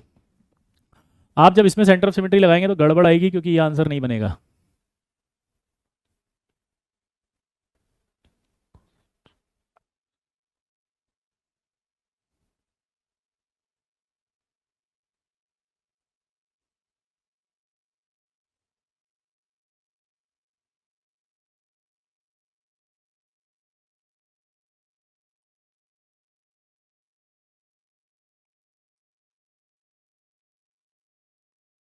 ये लफड़ा पता है क्यों है? अब मैं लॉजिक देता हूँ, ध्यान सुनना।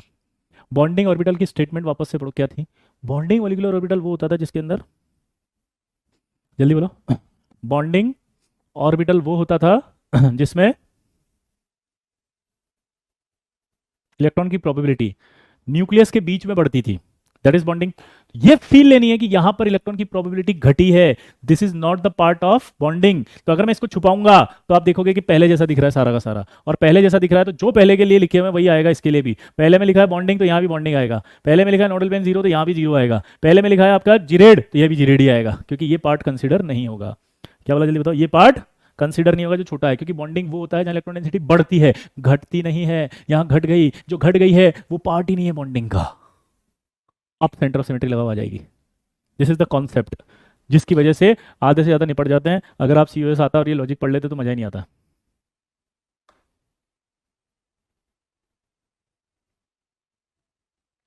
Feel I? अरे फील आई तो लिख दो यार, कम से कम इतनी अच्छी चीज़ बताइए, दुनिया में कोई नहीं बताएगा है। हाँ, इसीलिए कहते हैं जैसे ही आप हाई लेवल पे जाते हो, अच्छे लेवल बच्चे, और आप ऑर्गेनिक इसमें लगाना शुरू करते हो तो जब पिल जाते हैं आधे, और फिर कहते हैं रट लो, पिल जाएंगे। अरे निपट, आप बोलते ही निपट जाएंगे वो कि सब गलत है, क्योंकि पता ही नहीं क्या है, फैल जाएंगे एकदम। दूसरे वाले में देखो, अब यहां भी जब आप देखोगे तो यहां पर बड़ा अजीब सा कंफ्यूजन आएगा। तो इसमें भी वही लॉजिक है कि अगर एंटी बॉन्डिंग बनता है तो इसका मतलब कॉन्सेप्ट क्लियर है कि वहां पर इलेक्ट्रॉन की डेंसिटी कम होती है, वहां इलेक्ट्रॉन की डेंसिटी कम होती है। और अगर कम होगी तो वही पार्ट एंटी बॉन्डिंग का, कहीं बढ़ गई तो वो पार्ट एंटी बॉन्डिंग का नहीं है। यहाँ इसको देखो बढ़ गई, तो इसको अगर मैं छुपा लूँ तो आप देख के बताओ, छुपाते ही सारे साइन जो है वो सेकंड वाले की तरह है कि नहीं है। यहाँ देखोगे तो प्लस साइन है, ये प्लस साइन। यहाँ अंदर वाले में देखो ये नेगेटिव साइन है, वहाँ भी नेगेटिव साइन है। तो इसका मतलब जो सेकंड वाले के लिए आएगा वो फोर्थ के लिए भी आएगा। आप देख सकते हो फोर्थ के लिए क्या आया। फोर्थ के लिए जो आया वो ध्यान से देखो क्या था, सेकंड वाला। Nodal plane one, nodal plane one, anti bonding, psi u खत्म।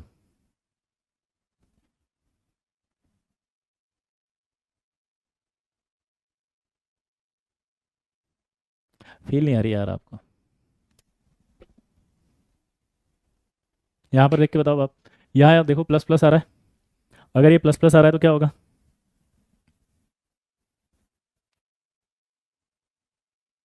सेम फेज होगा, कंस्ट्रक्टिव इंटरफेरेंस है। तो इसका मतलब इन दोनों को काउंट नहीं करेंगे क्योंकि ये बॉन्डिंग का पार्ट नहीं है। जहाँ जहाँ कम हो गए वो बॉन्डिंग का पार्ट नहीं है। दोबारा से बोलो, जहाँ कम हो गए वो बॉन्डिंग का पार्ट नहीं है।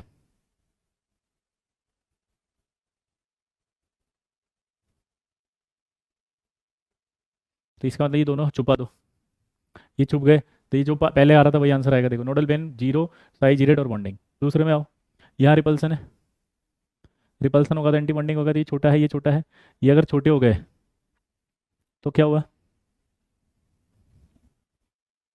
ये अगर छोटे हैं तो क्या हुआ,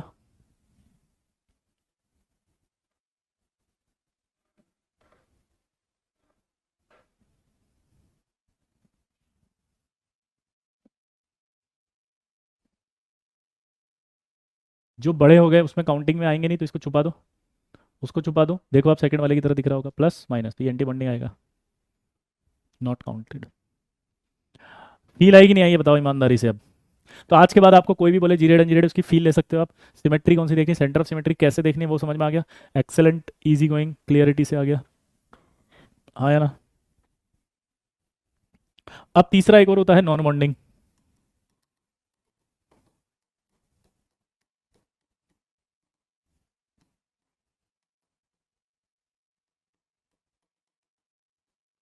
नॉन बॉन्डिंग मॉलिक्यूलर ऑर्बिटल किसे कहते हैं, जो ओवरलैपिंग पॉसिबल ही नहीं है ना वो।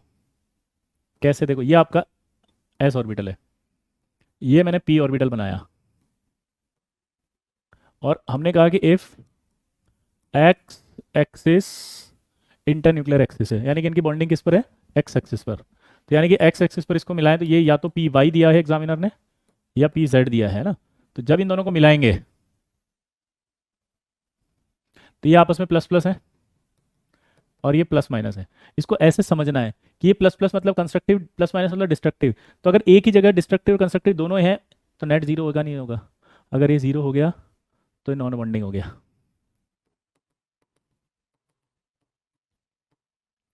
अगर ये जीरो हो गया तो क्या हो गया, ये नॉन बॉन्डिंग हो गया। तो अगर इसी तरह का एक सवाल वापस आ जाए कि ये पी एक्स है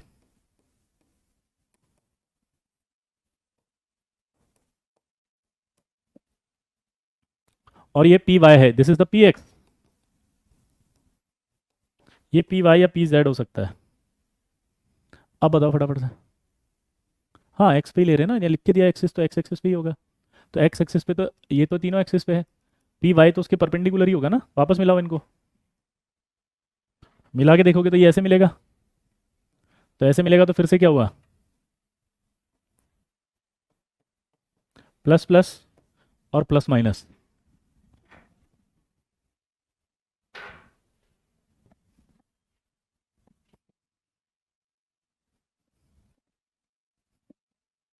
प्लस प्लस प्लस माइनस क्या बनेगा, नॉन बॉन्डिंग।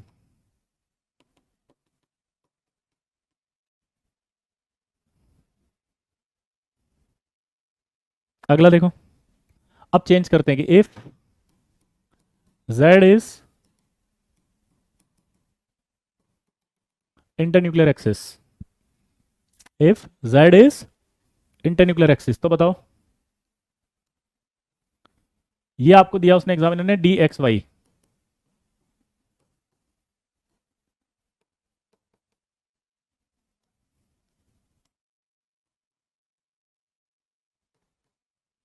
और ये आपका एस ऑर्बिटल है।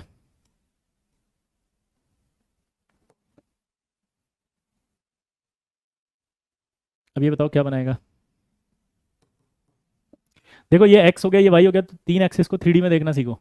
ये तीनों एक्सिस ऐसे होती हैं, एक्स वाई और जेड। तो अगर मैं इसको एक्स और वाई ऐसे बना रहा हूँ, तो ये जेड मेरी तरफ आएगा नहीं आएगा थर्ड। तो एस ऑर्बिटल जो गोला है वो इस पे आएगा जेड से ऊपर से, ये जेड से इसके ऊपर आएगा ऐसे। तो अगर वो ऐसे आएगा,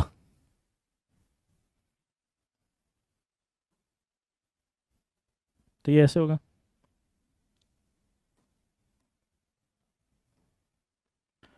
कि ये एस ऑर्बिटल इसके ऊपर ऐसा आया, ये पीला वाला, तो ये बॉन्डिंग कौन से होगी, नॉन बॉन्डिंग होगी या नहीं होगी। This is called non bonding. समझ रहे हैं आप शायद। आई होप आपको नॉन बॉन्डिंग समझ में आ रही होगी। नोड वाली कंसिडर नहीं करते हैं। हाँ बेटा अविरल, अब यहाँ पर एक सवाल दिया एग्जामिनर ने, करके बताएंगे। क्वेश्चन है कि इफ, पहले तो क्वेश्चन है ट्रू फॉल्स वाला, बोल रहा है कि if z is internuclear axis then dx square minus y square and dxy form non bonding molecular orbital. ठीक है। दूसरा क्वेश्चन दिया कि इफ z इज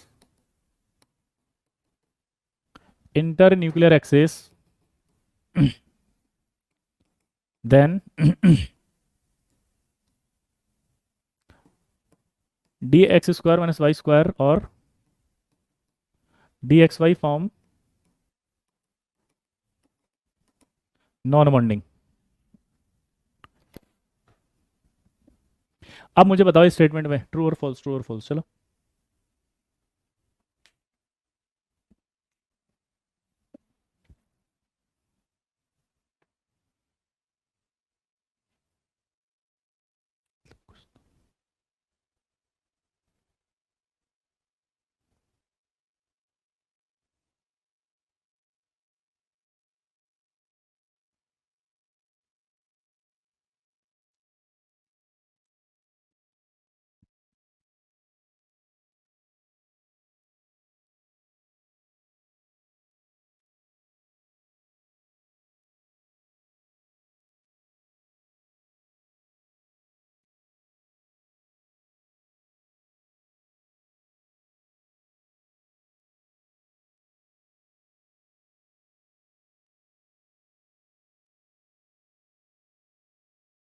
अच्छा, चैटिंग नहीं आएगी, ओ सॉरी, मैं इंतजार कर रहा हूँ। मैंने कहा यार तुम आंसर क्यों नहीं दे रहे अभी तक।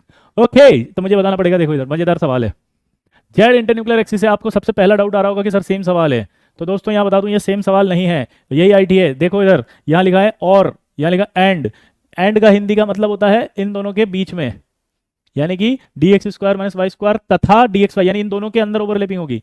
और अगर और लिखा है तो इन दोनों के बीच में नहीं, इसमें इसमें और इसमें इसमें। ठीक है। अब देखो इधर, इसका मतलब समझ में आया, इन दोनों के बीच में। यानी अगर मैं डी एक्स वाई बनाऊं तो ये आपका डी एक्स वाई होगा, या पहले d x square minus y square बना देता हूँ। ठीक है, देखना इधर, ये d x square minus y square होता है, यहाँ एक्स यहाँ वाई। इसके साइन को समझते हैं। D x square minus y square का जो साइन है वो लोब में आपको देना है प्लस माइनस। तो लोब में प्लस माइनस कैसे देते हैं वो देखो।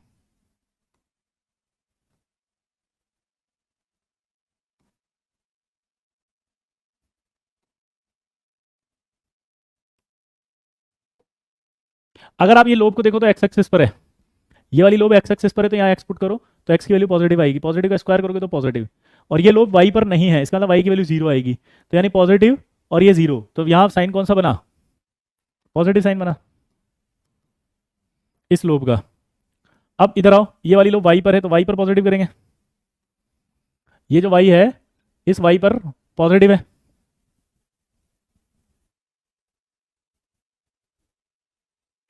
ये जो वाई दिख रहा है ये वाई पर क्या है, यहाँ रखोगे तो पॉजिटिव, पॉजिटिव का स्क्वायर करोगे तो पॉजिटिव, लेकिन माइनस से मल्टीप्लाई होते माइनस हो जाएगा, तो ये माइनस हो गया।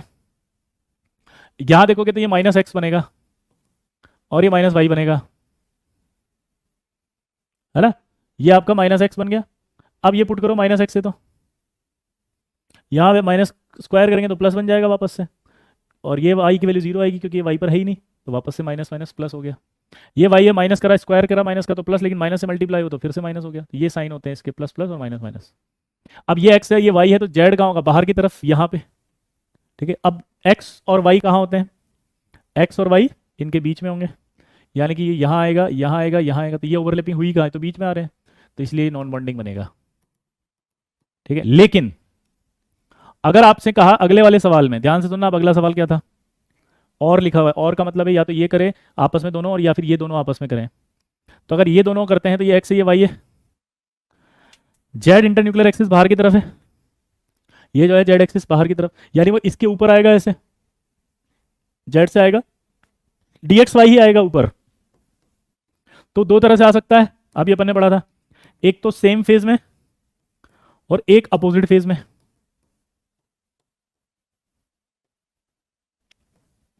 एक तो सेम फेज में और एक अपोजिट फेज में।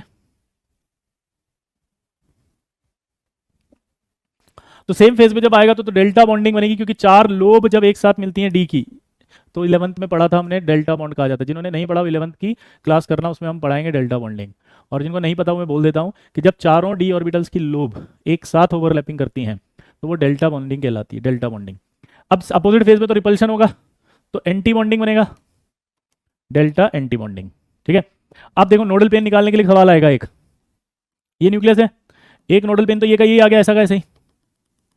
अगर सेम फेज में आएगा तो कैसे मिलेगा, वो इसी के ऊपर आएगा, वो मैं दूसरे पेन से बना दूं, क्योंकि सेम फेज में तो ओवरलैपिंग होगी, तो इसी के ऊपर आएगा।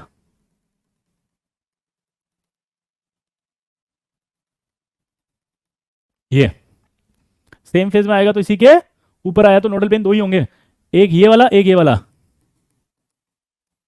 यहां जब देखोगे आप तो ये इसके ऊपर आएगा तो धक्का पड़ेगा, उसको धक्का पड़ेगा, तो यहाँ पे आपके बीच में एक नोडल पेन तीसरा आएगा, ये एक नोडल पेन ये बनेगा, एक ये बनेगा, और रिपल्शन होगा तो धक्का पड़ते तीसरा बीच में से निकलेगा ये। तो एंटी बॉन्डिंग में नोडल पेन जो होंगे वो तीन होंगे, ठीक है। एंटी बॉन्डिंग में जो नोडल पेन होंगे वो तीन होंगे, ठीक है।